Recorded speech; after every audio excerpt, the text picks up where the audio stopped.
What's up, Nick? How's it going? Good, man. How are you? Doing well. It's been an interesting day already. Okay. Uh just bank woes, man. The bank is killing me. The Uh, bank's uh, killing you? the bank is killing me. I've been trying to start a new business checking account, Okay. and I've now been able to do it successfully twice. The problem is I only wanted to do it once. Yeah, Uh yeah. so I man, you know, this has been a good lesson for me in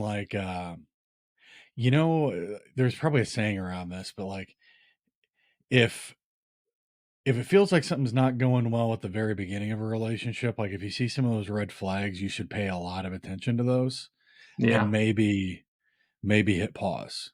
And I did not do that, unfortunately, and you know ended up burning probably 10 or 15 hours on this bank situation before I finally hit reset and realized that I just needed to find a new banking partner. But yeah, so I opened up a business checking account with uh, I'm not going to necessarily name them, but a large nationwide bank that Okay. they're a they're a title sponsor on one of my favorite IndyCar drivers' cars. Oh, okay. Um, Yeah. Yeah. I thought this would be a good thing. It's not the number I nine, have is it? I'm trying to think what number he is. Not sure offhand. It's one of the Ganassi cars. Yeah, yeah, it's nine. Yeah, 9. Okay, yeah. Okay. One of the winningest drivers in IndyCar history. Yeah, like a six-time series Yeah, champ. Yeah, yeah. That six-time series champion. Yeah, yeah. we're racing fans out there for those of you that don't know that about us. Go ahead. Great car, not a great bank. Um, or at least my experience with them was not great. Yeah, so it like it didn't even start off well.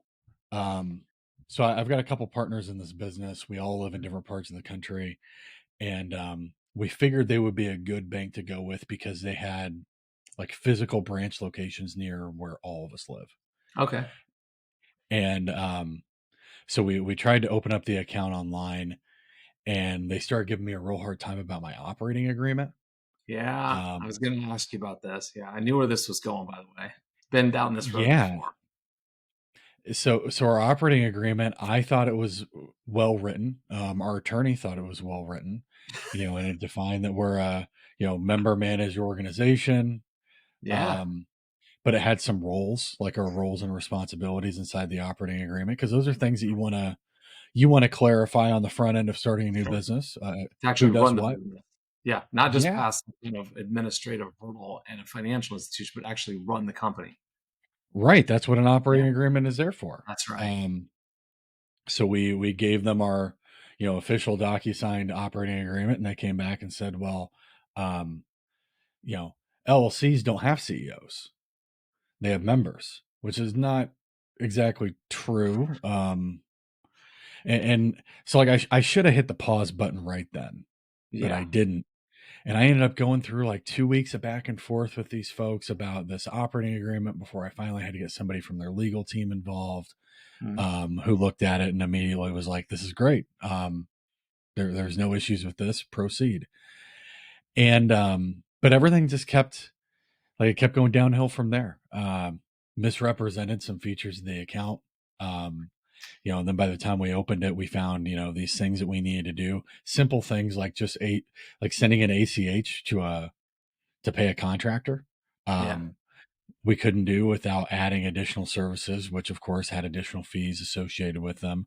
Um, Probably there were two big things that really kind of they were the straws that broke the camel's back. One of them was debit cards. They would only mail the debit cards to the single address that was on file. Well, we've got three owners in the company.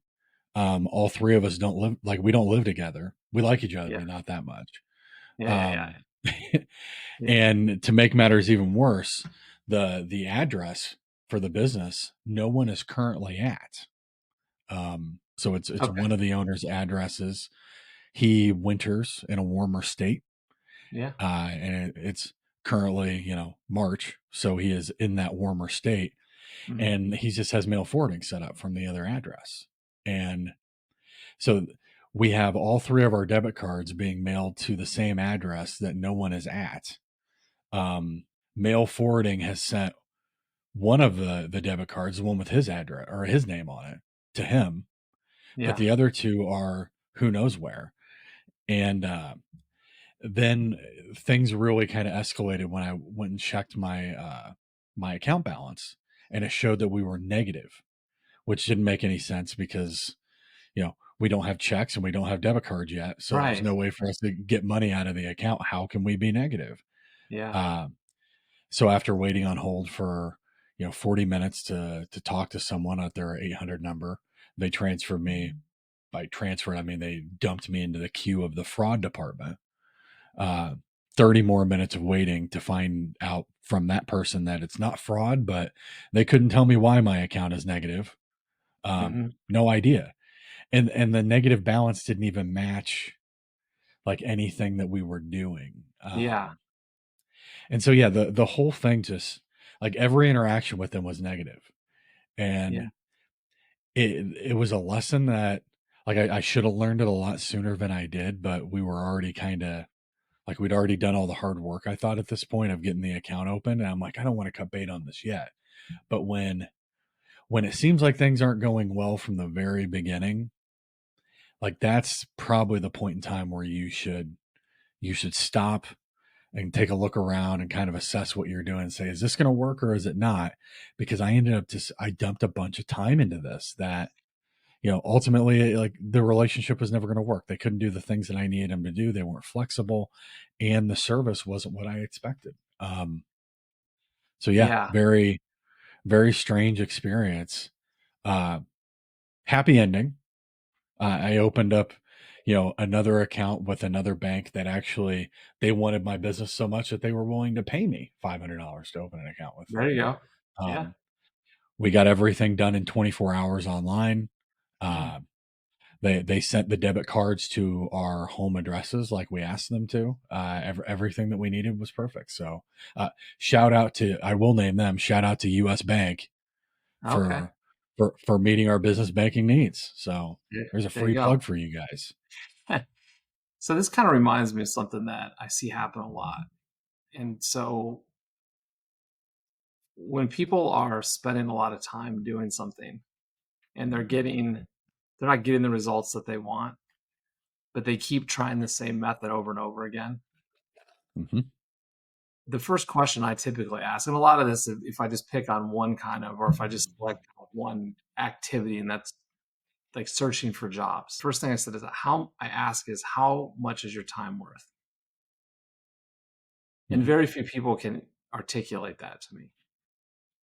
So what I say is just a simple calculation. Just take your expected income that you earn, break it down and get it to an hourly rate. Pretty easy, right? Hmm. Take 2,080 hours or something and get yourself, break this thing down to whatever your salary is, whatever your income is, and get yourself down to an hourly rate, right? Yep.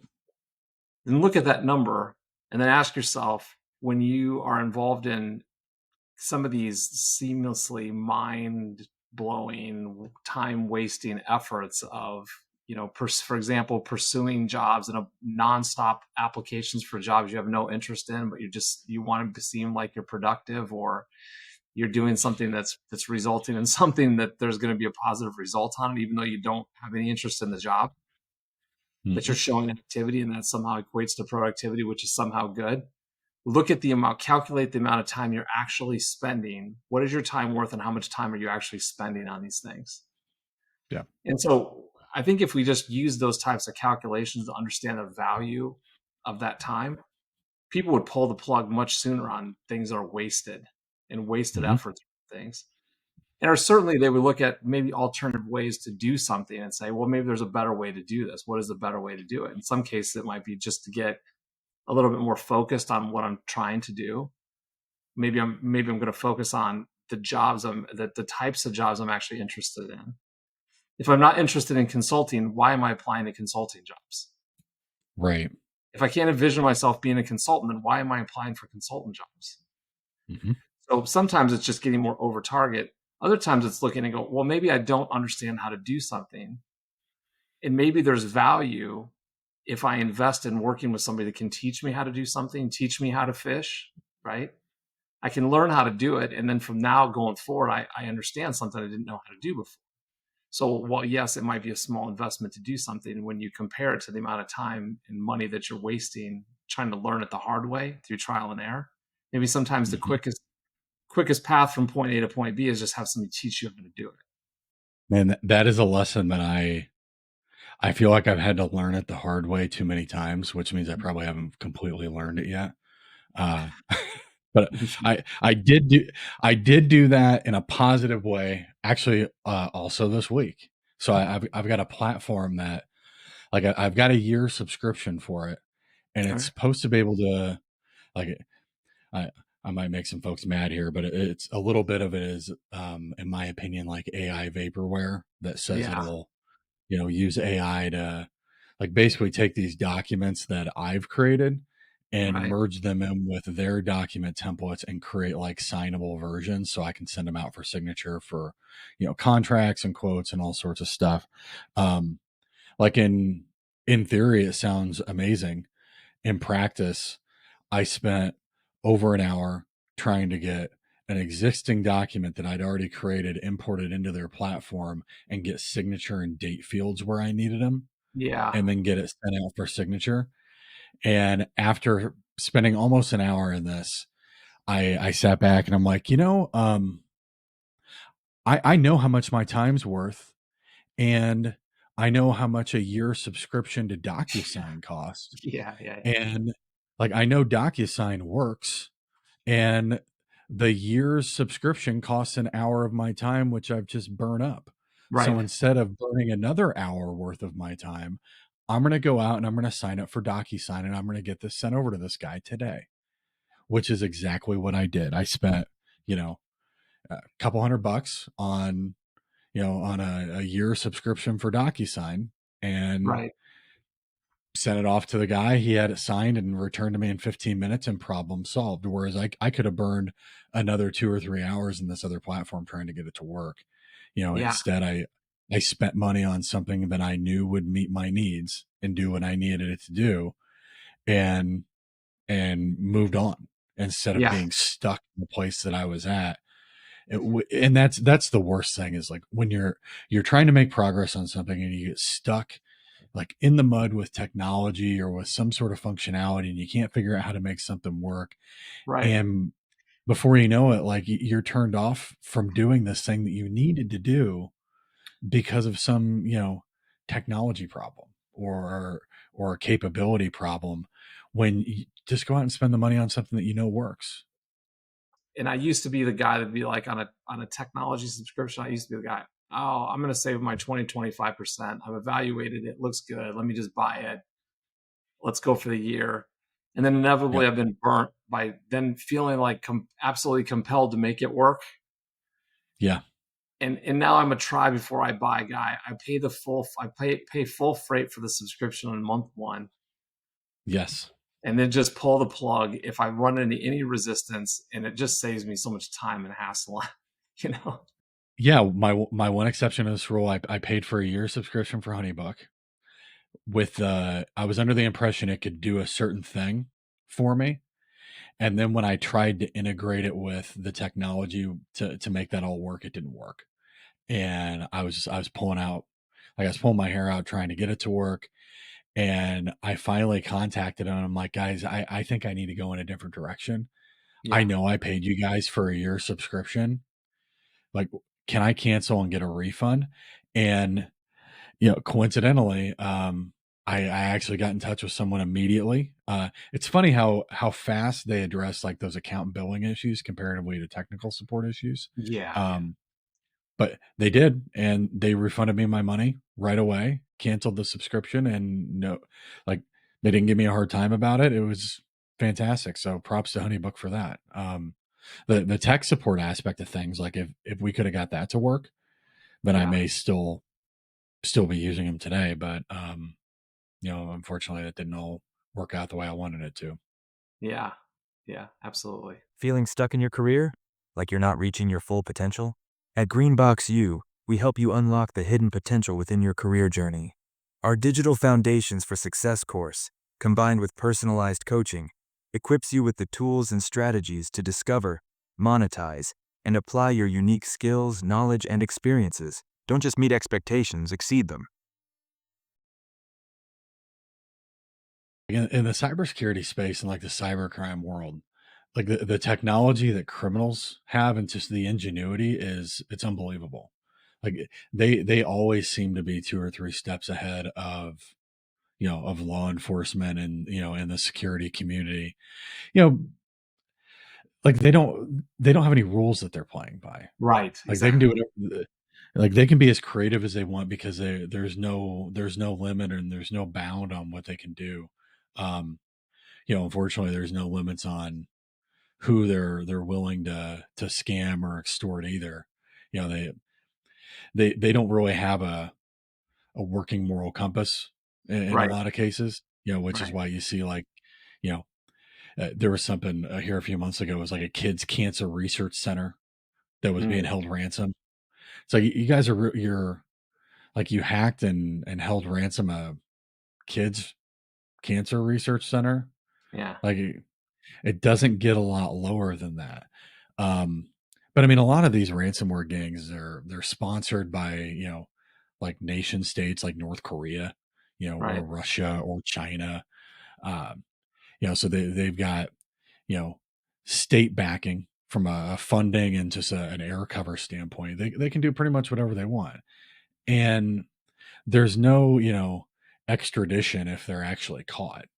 And Right. in a lot of cases, the local authorities they don't really care as long as they're scamming Americans, Right. um, which is a terrible thing to think of. But I just saw something a couple days ago where it's basically an entire town, or community in Cambodia that is built around fraud and cybercrime, and they have it's like an entire community of these, not necessarily like high rise, but like 4 or 5 story apartment buildings, Right. and like Hmm. they have people just bunked up inside of these buildings and all they do is cybercrime.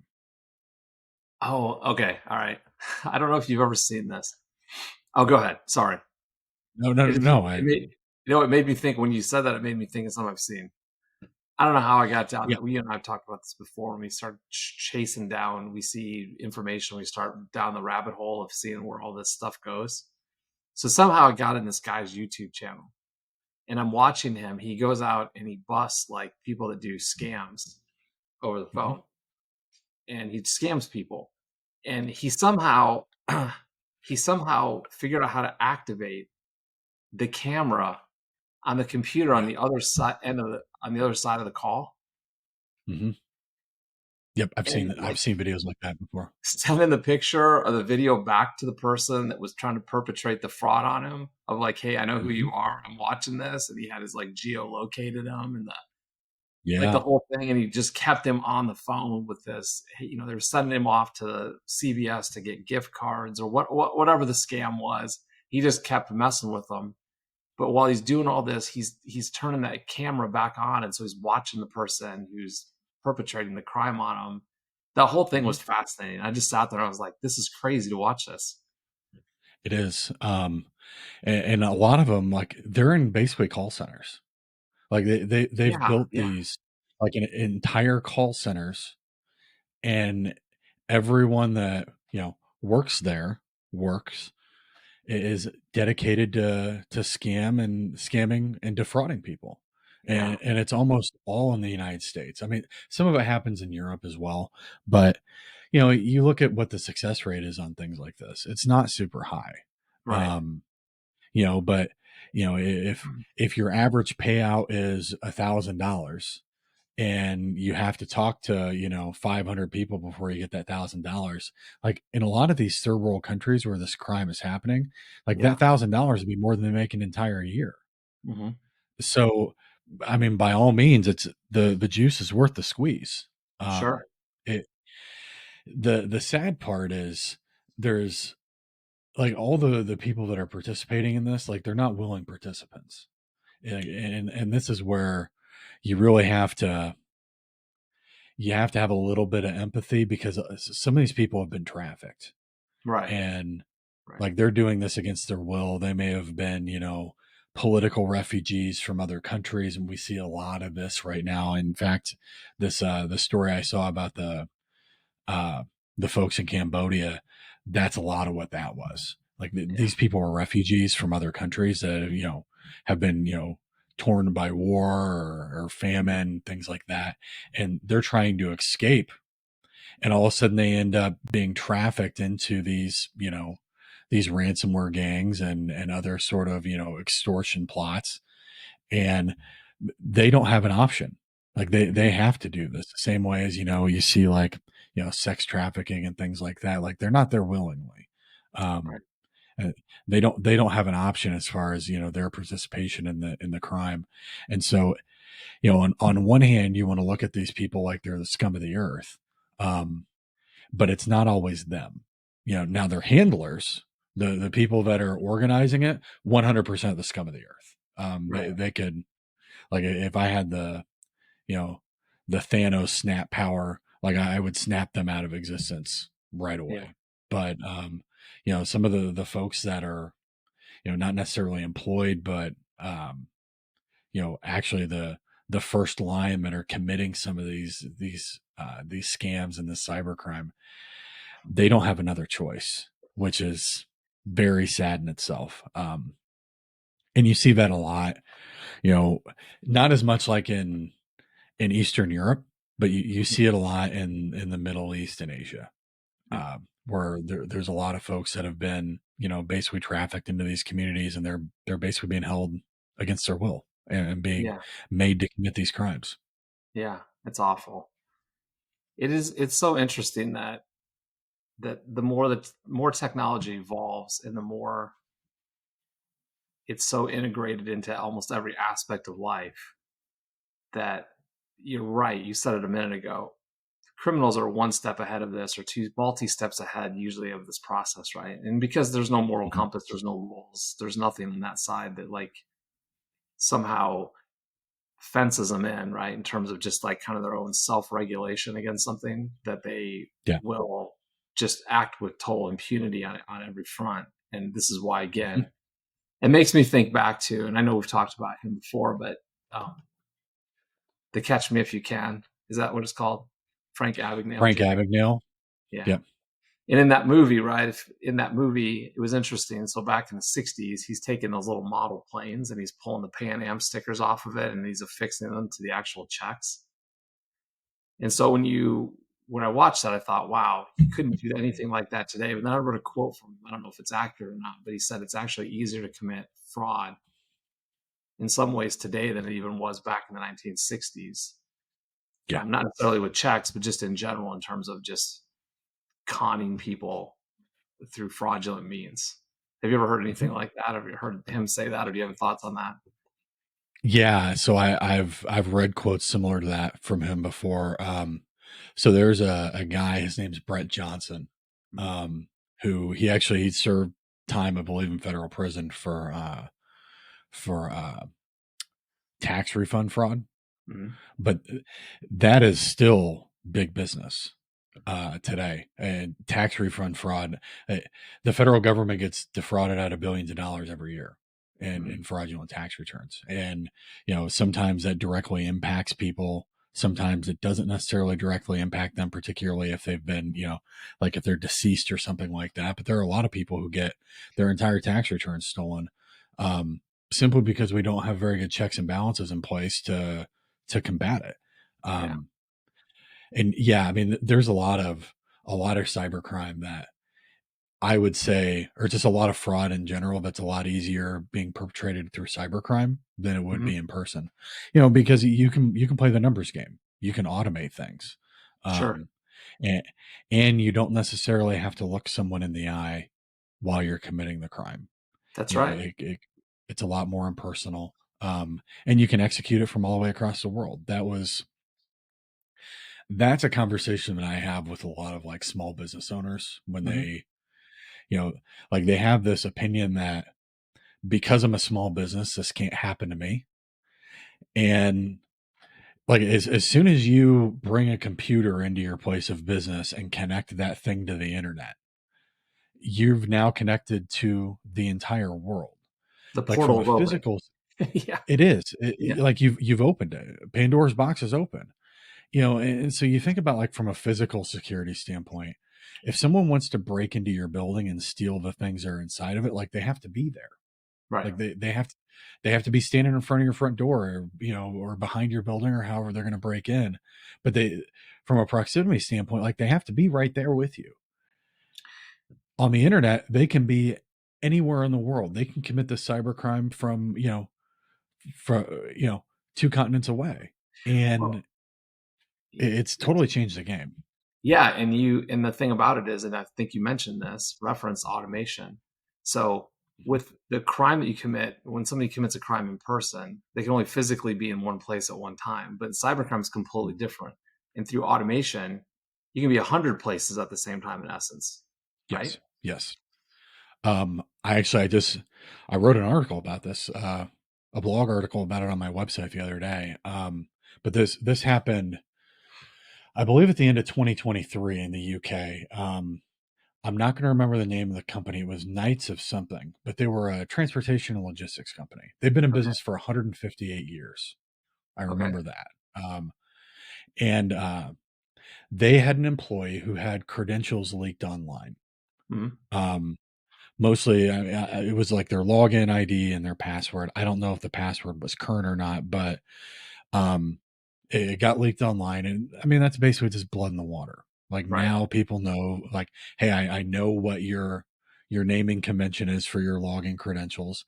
Right. I have some sort of idea as far as what your password. I know what your minimum password length requirement is now. Right. um, Yes. and I Yeah. know, like, I know whether required, capital letters, numbers, special characters. If the password is 6 characters long and it's all lower digits, then I know that, like, you don't have very good password complexity in place. And so this ransomware gang, it was a Russian backed ransomware gang. I believe Akira is the name of it. Um, they just used a brute force password cracker on that person's credentials, and they brute forced their password, and they got Mhm. behind the wire. They encrypted all their data, they stole a bunch more, held them ransom, and they were asking for millions of dollars, of course.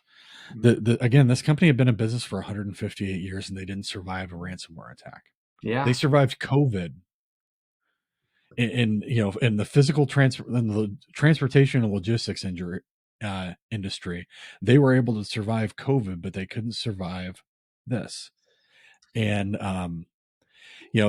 had a cyber insurance policy, like a lot of companies do. A lot of companies have cyber insurance.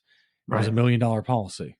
Yeah. Well, what's a Which million dollars for to restore all your critical business operations? Like, they couldn't take payments, they couldn't schedule jobs, they couldn't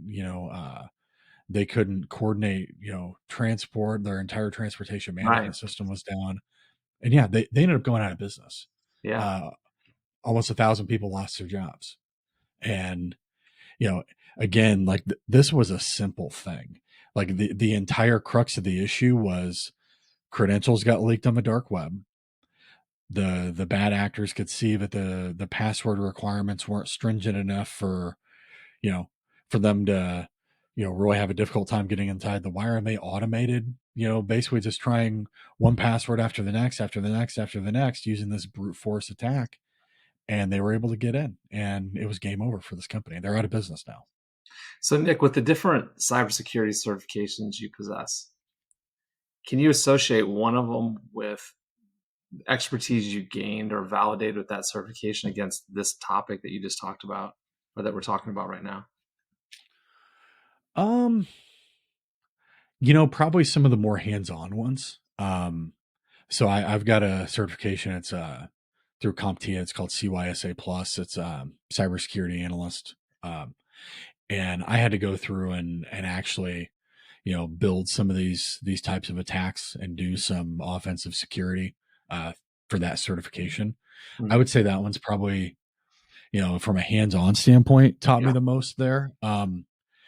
But I there's a little bit of a cop out, but the CISSP is like it's the gold standard for security certifications. mhm. And to this day, I still think that was my most useful one.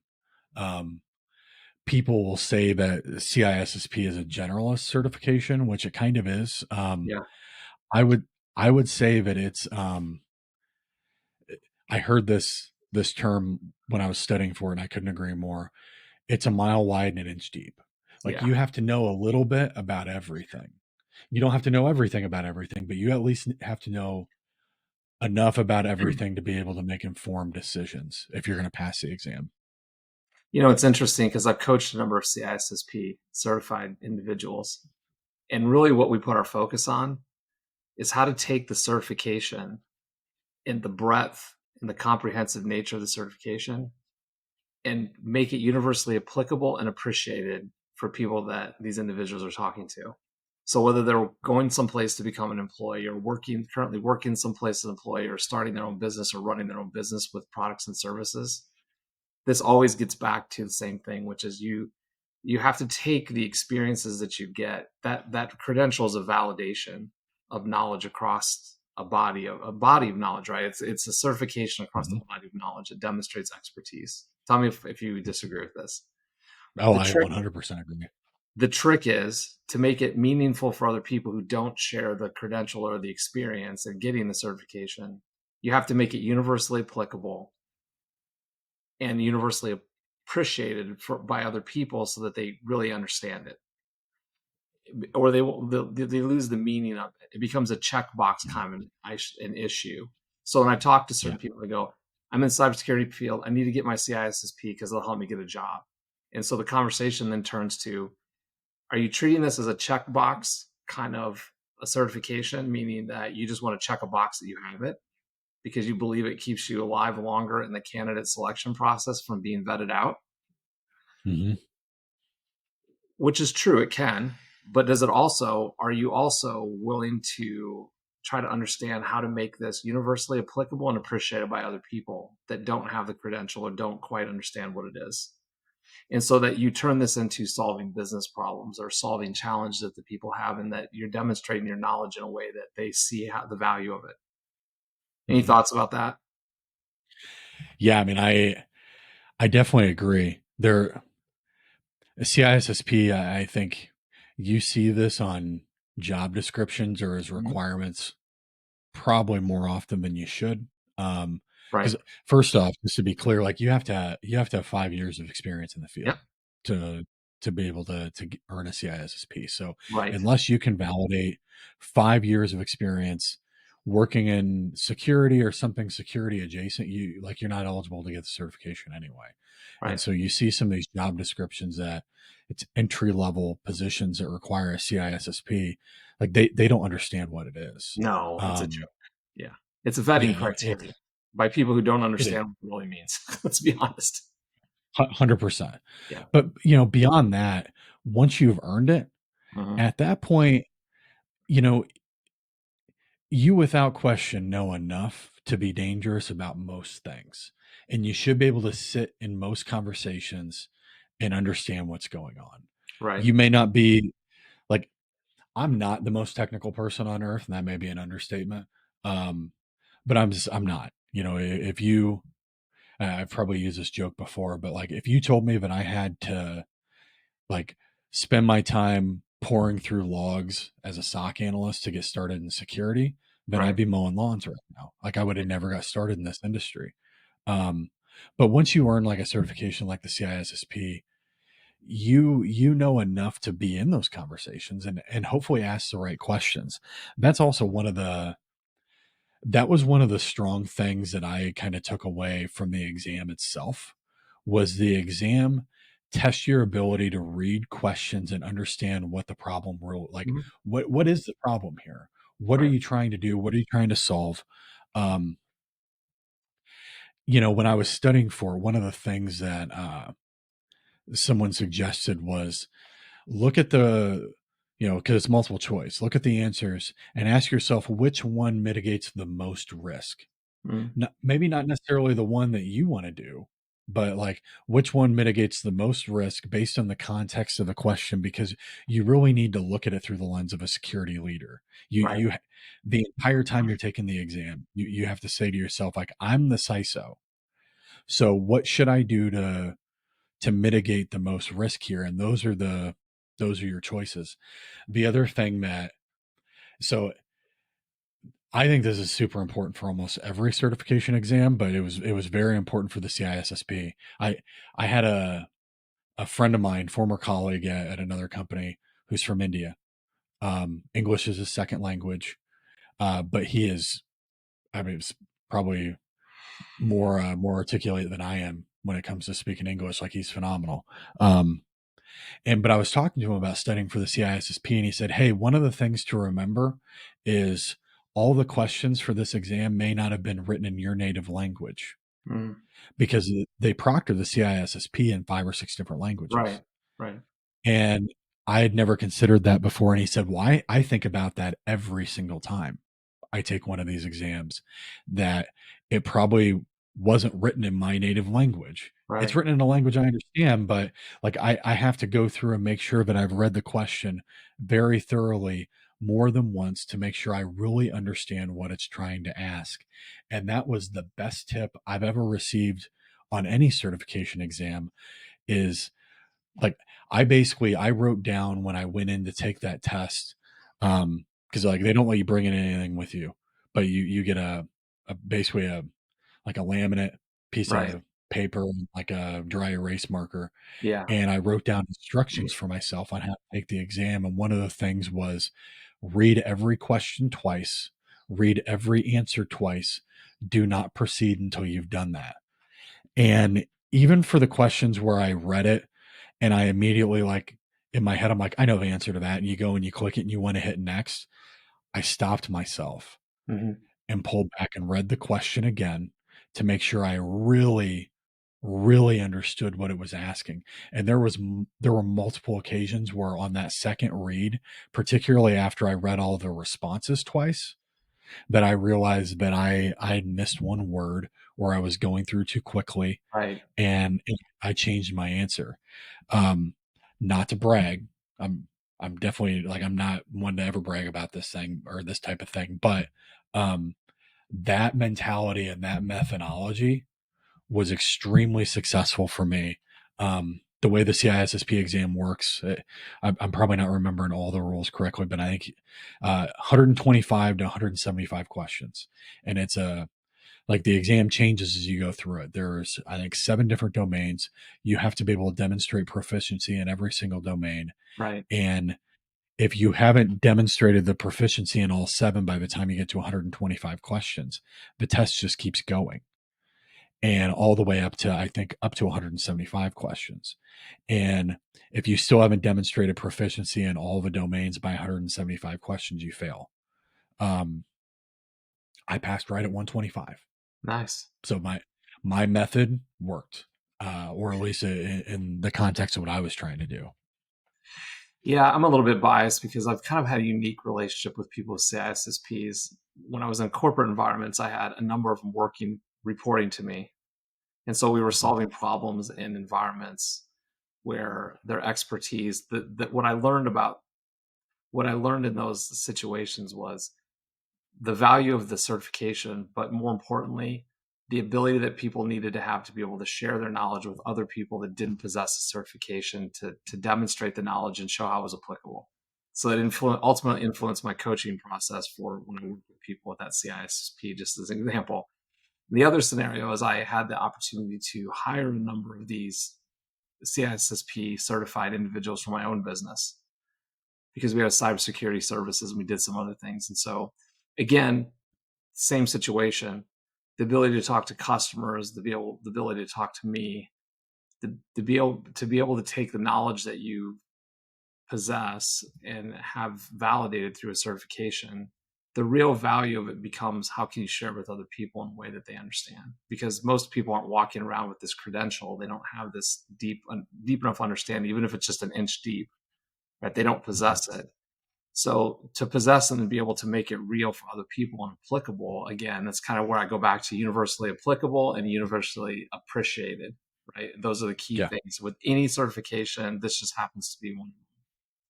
Because there's so much. What I noticed about that is that you're right. It's there's a wide field. It's a very comprehensive exam. So the body of knowledge that you're tested over from a competency perspective is very wide. Yes. It may not be extremely deep, obviously, because it can't be with 125 to 175 questions, but the body of knowledge itself that you're tested over is very comprehensive, very wide. So again, what I tell people that are pursuing that or have it, right, is learn how to articulate the value of it in your experiences, leveraging what you were tested over, what you understand in real situations to make it universally applicable for other people that you're talking to. So whether that's in a job interview or that's selling services or whatever you're doing with it, you have to just understand that most of the audience that you're talking to doesn't possess the same level of knowledge about this. So because it's the same thing with PMPs. So when I coach PMPs, I do the same thing with PMPs. We take the PMBOK, look at the PMBOK comprehensively, look at all of the things that you're tested over in that certification exam, and then start mapping your skills, knowledge, and experiences back to all of these, to the scope of the entire examination. Why? Because ultimately you have to make it universally applicable and appreciated for other people so they understand the value of it. PMP is just like the CISSP in the sense that oftentimes it's used as vetting criteria when people are applying for jobs. And most of the time it's put into job descriptions by people who truly are not CISSPs or PMP certified individuals. They're just people looking to take a pool of 1,000 candidates down to a pool of 150 candidates by inserting the certification criteria. You agree? 100%. 100%. It is, that used to be the college degree. Right. Like if you got the college degree, you've made the first cut, and you might, move along to the second cut to get the phone call for an interview. In a lot of cases today, it's the CISSP or the PMP, which is, I would say, very unfortunate. And it makes it very difficult for job seekers today because both of those certifications have significant experience prerequisites. Yes, absolutely. And now, you see people that aren't really all that familiar with those certs, but are putting them down as, hard requirements for entry level roles. But here I'll tell you the scenario that we had. This happened, I'll say, a couple years ago. An organization that I had worked with, they decided they were going to outsource their entire help desk. Outsourced it all overseas. A lot of jobs got lost. A lot of people got laid off. They didn't find roles for everybody internally. And I was in a meeting with a bunch of folks from the technology department, and they were kind of discussing this. And a lot of folks were saying, well, these are entry level jobs. Like, we're not really losing much here. We're not really losing much by, laying these people off, which is, I guess, an opinion that some people have. And I asked, how many people in this room started at the help desk? Yeah. And there was like 40% of the folks in the room started in the help desk or like help desk adjacent roles. And some of these people were C-level executives today because they've been with the company now for 30 years. They got their start in that help desk. And I said, now look around. None of you guys will be here in 20 years because the place that you started doesn't exist anymore. That's right. Like we are slashing our long-term gains for short-term profits. That's right. And we've destroyed our pipeline of talent development. Well, I see this every single day. The career journey, right? There's so many problems with the career journey. If you just look at the career journey where you should be able to enter in and start that career journey and find these, like, follow like a basically a consistent path where it's recognizable for people. I've spent this much time in like kind of the early phase of my career. Like if we think of our career in 3 phases, Mhm. phase 1 is typically associated with those entry level positions, starting to gain more responsibility. You may enter into a supervisory position in that phase if you're down a management track. There's just different things that happen in phase 1. But what ends up happening is that a lot of this just gets circumvented. So when those jobs are completely removed, you are negatively impacting that typical career path and journey that people have been able to experience and move down. You and I talked Yeah. on one of the last episodes about being able to the last 30 years and what this has meant in terms of just, progress, in terms of technology access and different things. But what we're facing now is we're just facing a complete removal of many, many jobs, true entry level jobs from Mhm. that initial entry phase or phase 1 of somebody's career. And so what happens is exactly what you described is that people can't see far enough down the road to go, wow, if we remove all these, where do people enter into the journey then? Right? Where do they move it? What's their entry point? And, without going When, down. when Yeah. when they hire them as senior engineers from somewhere else. Now it's a game of poaching talent, That's all it and is. it's all the same talent. Well, and I'll tell you, here's an observation.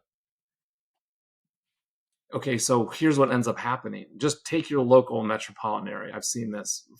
I saw this happen over the course of 20 years in one metropolitan area. You see the cross pollination of everybody that comes from. People move, they rotate between the 4 or 5 biggest employers in the metro, and Mhm. all of a sudden, the end of the 20 years, all the environments look the exact same. They function the exact same because they've cross Mhm. pollinated, good and bad, across all 5. And so you're right. So this just becomes a matter of poaching and trying to pull people from one to the other and trying to move them around in these environments. Now it's a little bit different with remote work today, but it's still the idea that we Mhm. think about best practices being cross-pollinated, but we don't talk about the bad practices that get cross-pollinated. Here's a Yep. perfect example. When you look at things like um, technology recruiting, and I know some people that are in that function that are really, really good and they're very people focused, right? But some of these bad practices, I view them as bad practices in staffing companies where they take a very transactional view towards human beings. Hey, here's an open Yes. job. Let me slot 3 people against it, and one gets the job, and the other 3 get sloughed off, or the other 2 get sloughed off, and then we try again. And I'll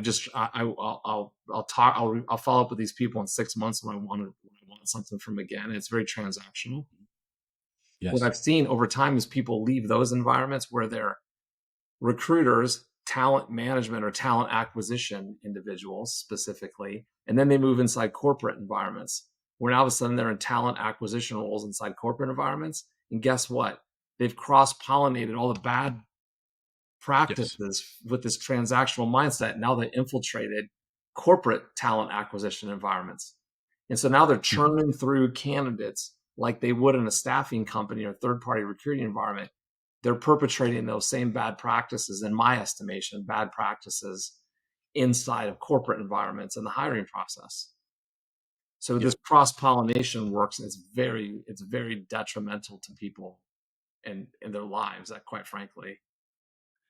You see that discussed almost daily on LinkedIn Mm-hmm. today, where you see a lot of people that are in recruiting or talent positions that maybe 3 or 4 years ago they were with you know one of the big tech companies, Yeah, where their interview processes are a little bit more stringent. yeah, They're fine, having you jump through hoops for 2 months and 7 interviews, and these very stressful technical interviews. Like, people pay for yeah, prep courses for these interviews. Well, now all of a sudden Amazon's laid them off, and they're working with a smaller software development company, and you hear about the exact same interview process is now being implemented right. at a 150-person company. Yes, It, it's wild. it is And wild. ultimately, it doesn't, like, nobody wants to jump through that.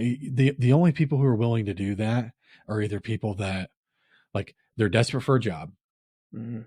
They are desperate to move into one of these big tech companies because of the name recognition, what they think it can do for their career. Right. Um, or you're kind of, what you're getting is the people that don't have other choices. Because I mean, for me, like I have absolutely self-selected out of interview processes before, because the recruiter or the hiring manager said, well, we need you to do XYZ and jump through all these hoops, and I'm like, yeah, I'm not going to do that. Yeah. Yeah. Good luck. Yeah. So, sometimes people are in situations where they have to do it. And Yes. I feel bad because where I really try to help people, honestly, is I watch them. They get so hyper focused on running the obstacle course to get to the final hurdle to jump over where they can actually talk to a human being Yes. in a meaningful way and have a meaningful conversation about an actual opportunity. But all their focus and attention goes to running the obstacle course. By the time they get to the actual conversation, they're not prepared for the actual conversation because they've expended all their time, money, and effort Mhm. and stress and frustration running the obstacle course. They're almost shocked to get to the end where they actually get to talk to somebody.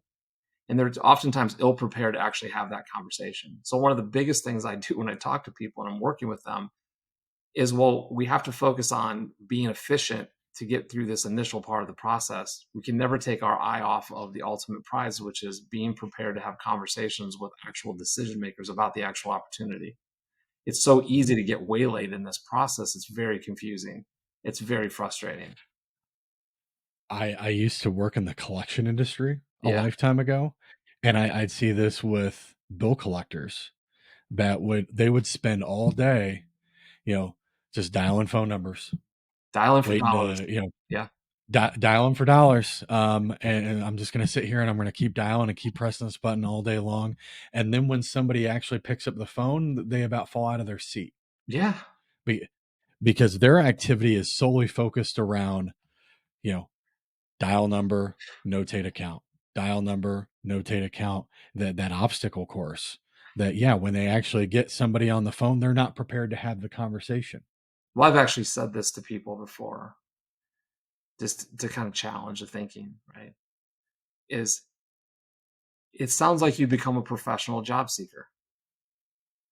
Mhm. Do you really want to become a professional job seeker? Because when I look at what you understand and what you've done, I see you're a professional with this subject matter expertise in this area, this discipline. But what you're describing to me is you've actually shifted and you've become a professional job seeker. Now I understand why it's happening and I understand how it's easy to fall into the trap. So I'm not faulting people for stepping in this. Right. I just sometimes you have to challenge people to go, wait a minute, hold on a second. Okay, what am I actually doing here? So my productivity is I'm measuring that in the how many hundreds of applications I'm applying for, even and I'm calling these success metrics, but I'm not ultimately finding the opportunity I want to have. And so again, I'm almost getting caught up in becoming a professional job seeker versus just a job seeker to get me back to my profession. The activity becomes the deliverable. That's exactly Like what. the activity is the output, Yeah. which, yeah, It's sad when you see it happen. It's understandable if there's a human side of this, but a lot of this stuff just kind of churns around and we get where we're at. Whether it's the job titles that get us here, it's the basically the removal of true entry level positions from companies through outsourcing means and some of these other things we've talked about, or whatever it might be. We kind of get to this process where people run the obstacle course every day. I'm getting up and I'm just focused on running the obstacle course, yeah. and they lose focus of what they're trying to do. And you can see how the whole thing works and how it breaks down.